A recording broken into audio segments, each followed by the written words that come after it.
इमाम मोहम्मद रहमतुल्लाह अलैह ने 7वें नंबर पे इसमें बलगना का लफ्ज़ इस्तेमाल फरमाया है।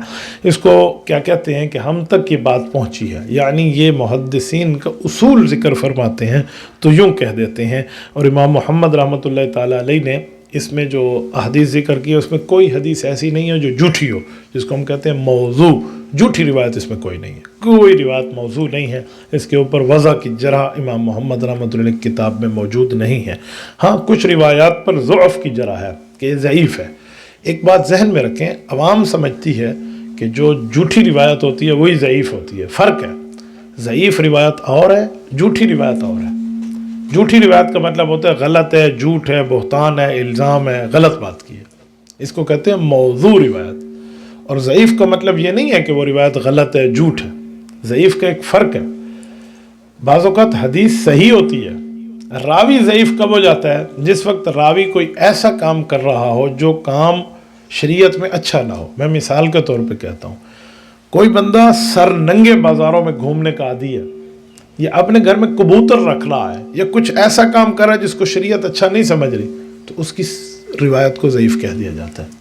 इसका ये मतलब नहीं है नबी अलैहिस्सलाम की हदीस झूठी है, इसका ये मतलब नहीं है हुज़ूर का फरमान गलत, उस सनद को ज़ईफ़ कह दिया जाता है। तो ज़ईफ़ रिवायत को हम झूठा नहीं कह सकते। हाँ, ज़ईफ़ का हल मौजूद है। जब एक रिवायत ज़ईफ़ आ जाए, बात तो ठीक होती है, तो अब उसको कैसे तस्लीम करें, उसका ज़ुअफ़, उसका ज़ईफ़ होना ख़त्म करें, तो 3-4 बहुत आसान तरीके हैं। पहला तरीका यह है कि उसी तरह की दूसरी हदीस देख लें, तीसरी देख लें, 2-3 हदीसें मिल के ना तो ज़ुअफ़ ख़त्म हो जाता है कि बात ठीक है। इसे कहते हैं तअद्दुद तुर्क।